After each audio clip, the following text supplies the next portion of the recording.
This is the IELTS listening test. You will hear a number of different recordings, and you will have to answer questions on what you hear. There will be time for you to read the instructions and questions, and you will have a chance to check your work. All the recordings will be played once only. The test is in 4 parts. At the end of the test, you will be given 10 minutes to transfer your answers to the answer sheet. Now turn to Part 1.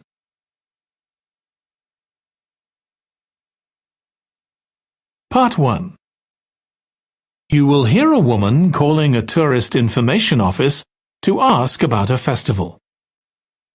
First, you have some time to look at questions 1 to 4.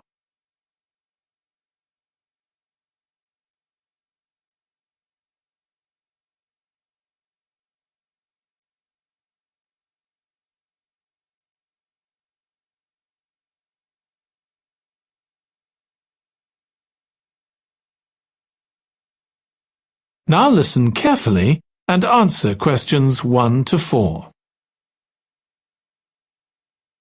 Good morning. You're through to the Tourist Information Office.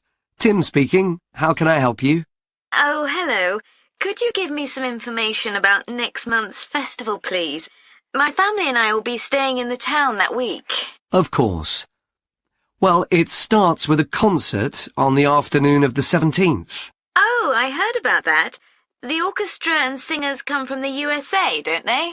They're from Canada. They're very popular over there. They're going to perform a number of well-known pieces that will appeal to children as well as adults. That sounds good. My whole family are interested in music. The next day, the 18th, there's a performance by a ballet company called Eustatis. Sorry? The name is spelt Eustatis. They appeared in last year's festival and went down very well. Again, their program is designed for all ages. Good. I expect we'll go to that. I hope there's going to be a play during the festival. A comedy, ideally. You're in luck. On the 19th and 20th, a local amateur group are performing one written by a member of the group. It's called Jemima. That'll be on in the town hall. They've already performed it 2 or 3 times. I haven't seen it myself, but the review in the local paper was very good. And is it suitable for children? Yes. In fact, it's aimed more at children than at adults.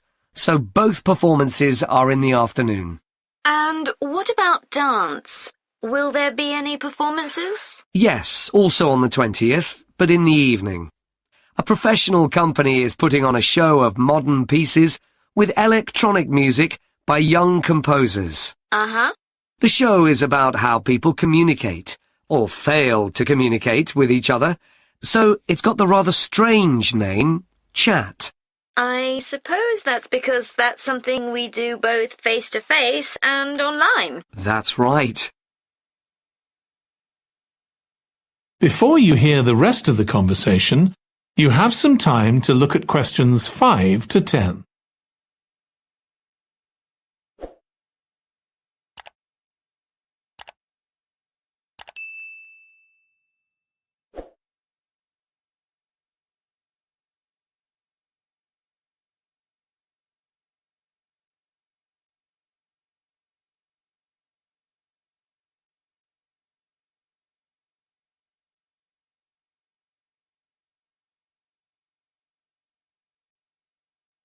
Now listen and answer questions 5 to 10. Now, there are also some workshops and other activities. They'll all take place at least once every day, so everyone who wants to take part will have a chance. Good. We're particularly interested in cookery. You don't happen to have a cookery workshop, do you? We certainly do. It's going to focus on how to make food part of a healthy lifestyle. And it'll show that even sweet things like cakes can contain much less sugar than they usually do.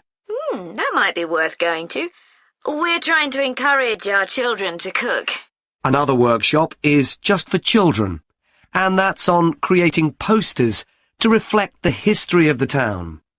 The aim is to make children aware of how both the town and people's lives have changed over the centuries.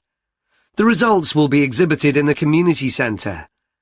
Then, the other workshop is in toy making, and that's for adults only.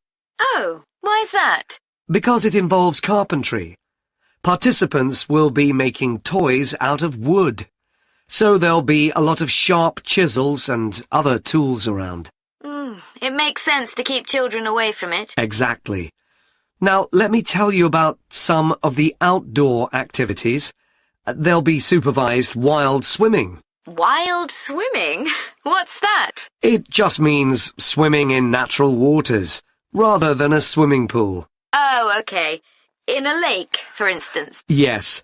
There's a beautiful one just outside the town, and that'll be the venue for the swimming. There'll be lifeguards on duty, so it's suitable for all ages. And finally, there'll be a walk in some nearby woods every day. The leader is an expert on insects. He'll show some that live in the woods and how important they are for the environment. So there are going to be all sorts of different things to do during the festival. There certainly are. If you'd like to read about how the preparations for the festival are going, the festival organizer is keeping a blog. Just search online for the festival website, and you'll find it. Well, thank you very much for all the information. You're welcome. Goodbye. Goodbye. That is the end of part 1. You now have 1 minute to check your answers to part 1.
Part 2.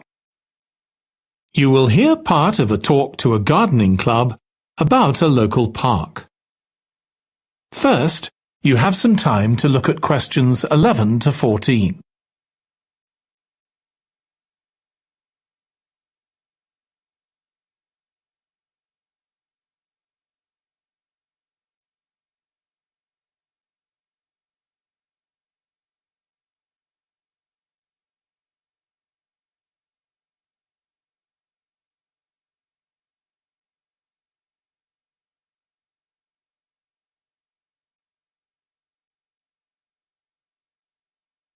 Now listen carefully and answer questions 11 to 14. I'm very pleased to welcome this evening's guest speaker, Mark Logan, who's going to tell us about the recent transformation of Minster Park. Over to you, Mark. Thank you. I'm sure you're all familiar with Minster Park. It's been a feature of the city for well over a century, and has been the responsibility of the City Council for most of that time. What perhaps isn't so well known is the origin of the park. Unlike many public parks that started in private ownership, as the garden of a large house, for instance, Minster was some wasteland, which people living nearby started planting with flowers in 1892. It was unclear who actually owned the land, and this wasn't settled until 20 years later, when the council took possession of it. You may have noticed the statue near one of the entrances. It's of Diane Gosforth, who played a key role in the history of the park. Once the council had become the legal owner, it planned to sell the land for housing. Many local people wanted it to remain a place that everyone could go to enjoy the fresh air and natural environment. Remember, the park is in a densely populated residential area. Diane Gosforth was one of those people, and she organised petitions and demonstrations, which eventually made the council change its mind about the future of the land.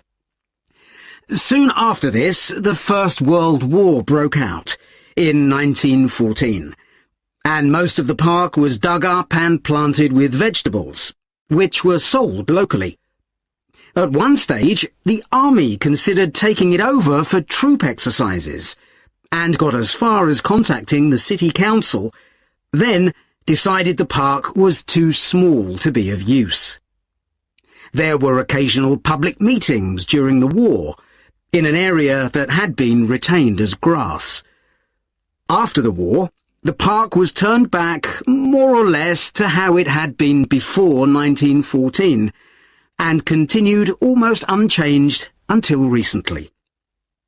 Plans for transforming it were drawn up at various times, most recently in 2013, though they were revised in 2015 before any work had started.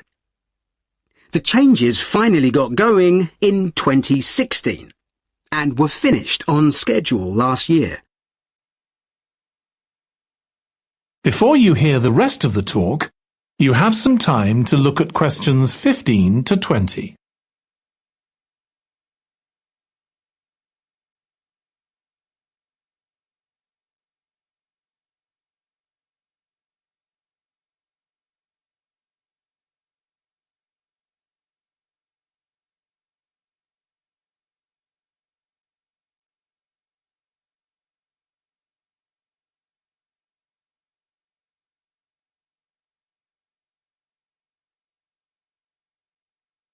Now listen and answer questions 15 to 20.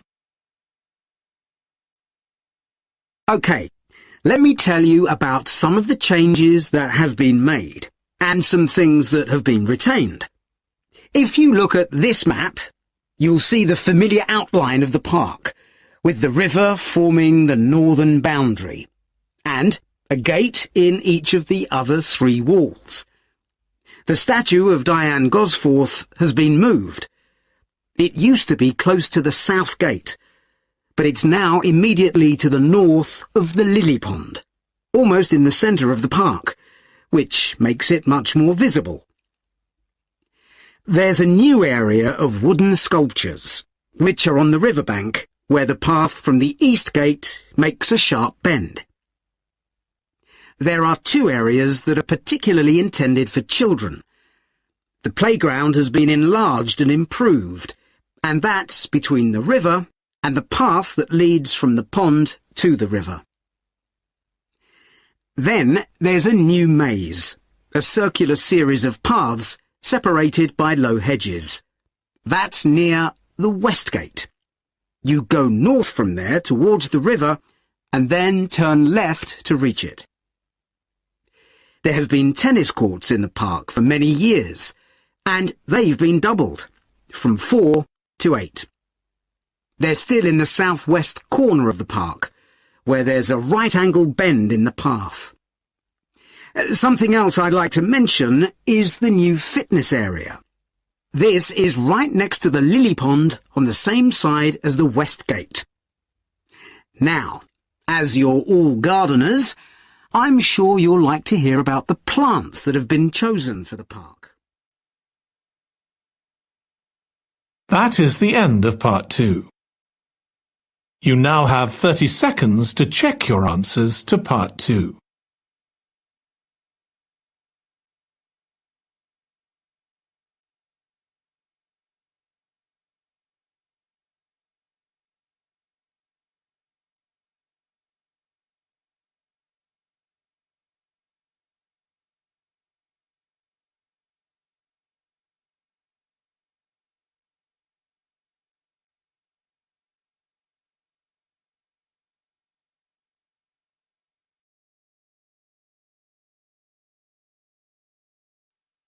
Part 3.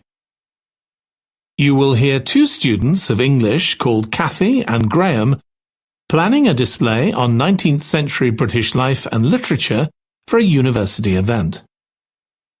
First, you have some time to look at questions 21 to 24.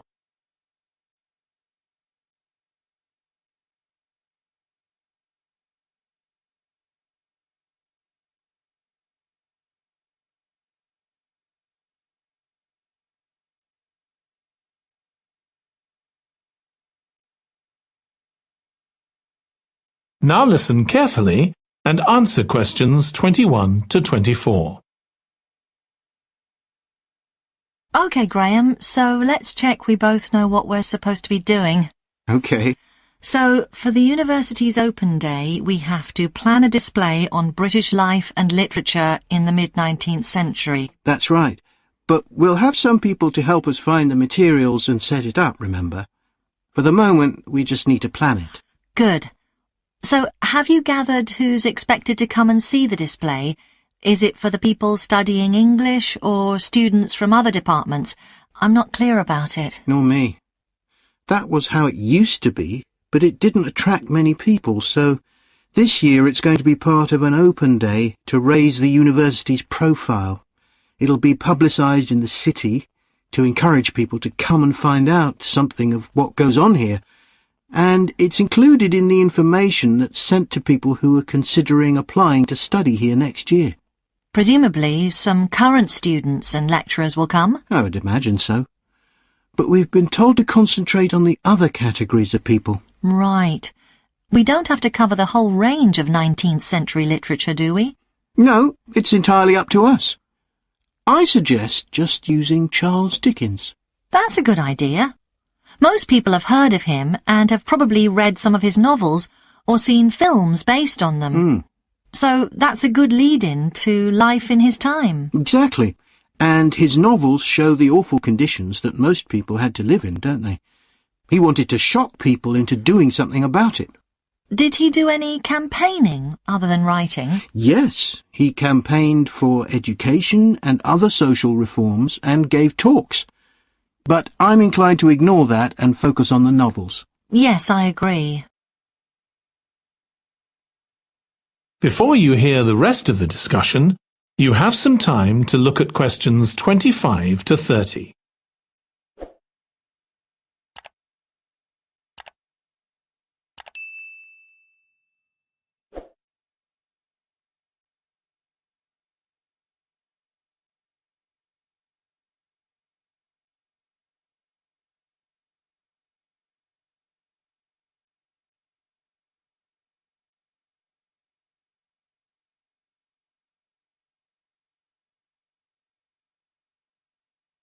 Now listen and answer questions 25 to 30.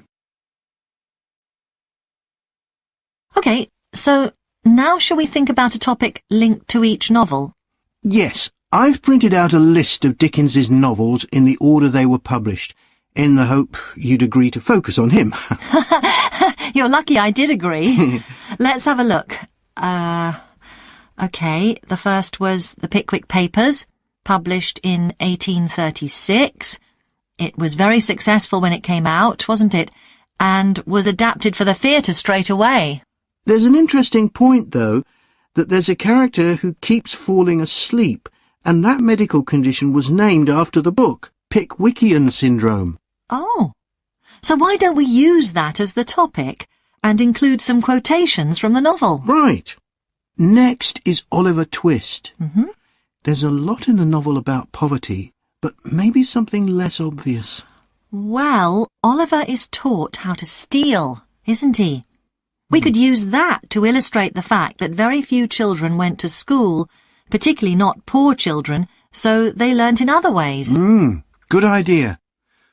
What's next? Maybe Nicholas Nickleby? Actually, he taught in a really cruel school, didn't he? That's right. But there's also the company of touring actors that Nicholas joins. We could do something on theatres and other amusements of the time. We don't want only the bad things, do we? OK. What about Martin Chuzzlewit? He goes to the USA, doesn't he? Yes. And Dickens himself had been there a year before and drew on his experience there in the novel. I wonder, though, the main theme is selfishness, so we could do something on social justice? No, too general. Let's keep to your idea. I think it would work well. He wrote Bleak House next. That's my favourite of his novels. Yes, mine too. Oh, His satire of the legal system is pretty powerful. that's true. But think about Esther, the heroine. As a child, she lives with someone she doesn't know is her aunt, who treats her very badly. Then she's very happy living with her guardian, and he puts her in charge of the household. And at the end, she gets married, and her guardian gives her and her husband a house, where, of course, they're very happy. Yes, I like that. What shall we take next? Little Dorrit? Old Mr. Dorrit has been in a debtor's prison for years. So was Dickens's father, wasn't he? That's right. What about focusing on the part when Mr. Dorrit inherits a fortune and he starts pretending he's always been rich? Good idea. Okay.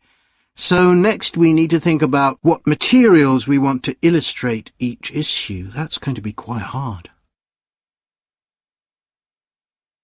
That is the end of part 3. You now have 30 seconds to check your answers to part 3.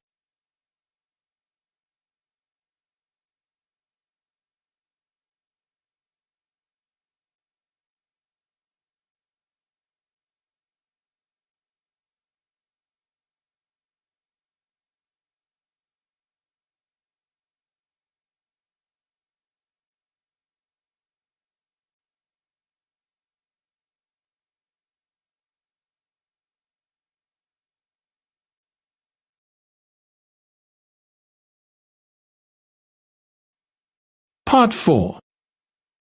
You will hear part of a presentation about an agricultural program in the country of Mozambique. First, you have some time to look at questions 31 to 40.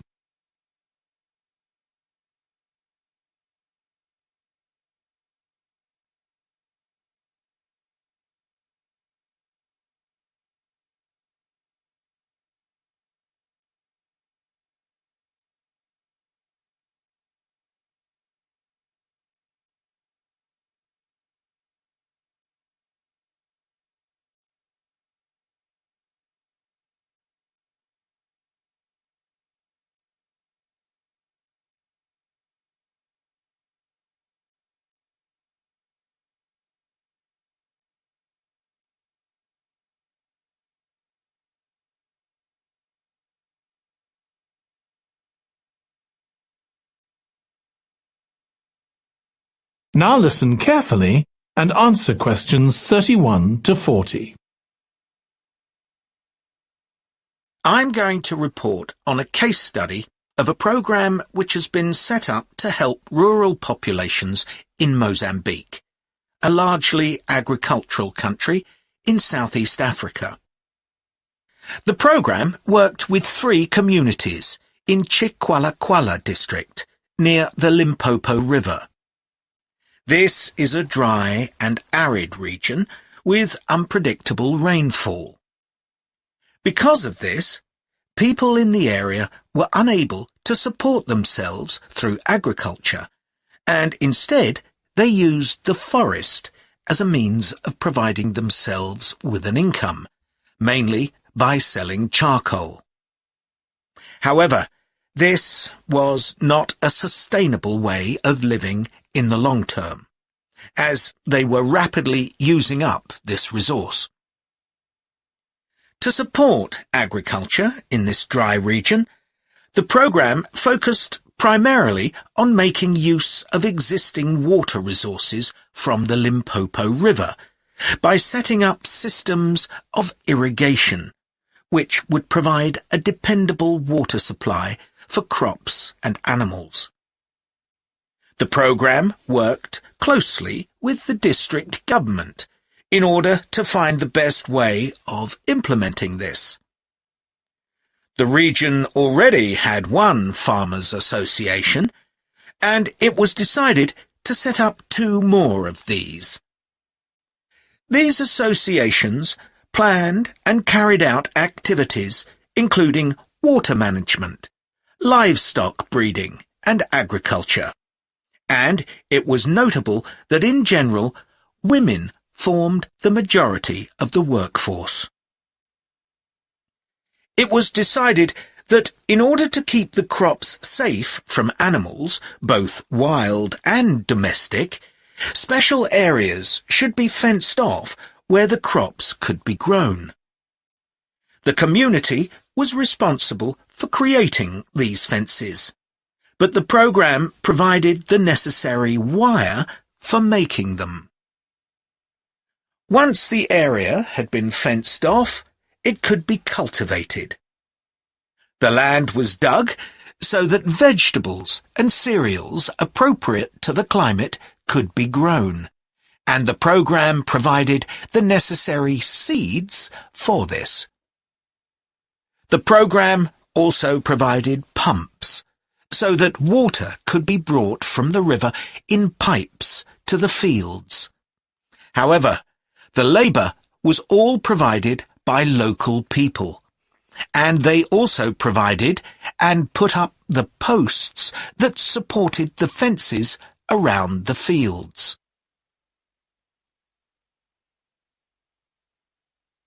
Once the program had been set up, its development was monitored carefully. The farmers were able to grow enough produce not just for their own needs, but also to sell. However, getting the produce to places where it could be marketed was sometimes a problem, as the farmers did not have access to transport, and this resulted in large amounts of produce, especially vegetables, being spoiled. This problem was discussed with the farmers' associations, and it was decided that in order to prevent food from being spoiled, the farmers needed to learn techniques for its preservation. There was also an additional initiative that had not been originally planned, but which became a central feature of the program. This was when farmers started to dig holes for tanks in the fenced-off areas, and to fill these with water and use them for breeding fish, an important source of protein. After a time, another suggestion was made by local people which hadn't been part of the program's original proposal, but which was also adopted later on. They decided to try setting up colonies of bees, which would provide honey both for their own consumption and to sell. So, what lessons can be learned from this program? First of all, it tells us that in dry, arid regions, if there is access to a reliable source of water, there is great potential for the development of agriculture. In Chiqualaquala, there was a marked improvement in agricultural production, which improved food security and benefited local people by providing them with both food and income. However, it's important to set realistic timelines for each phase of the program, especially for its design, as mistakes made at this stage may be hard to correct later on. The program demonstrates that sustainable development is possible in areas where there is... That is the end of Part 4. You now have 1 minute to check your answers to Part 4.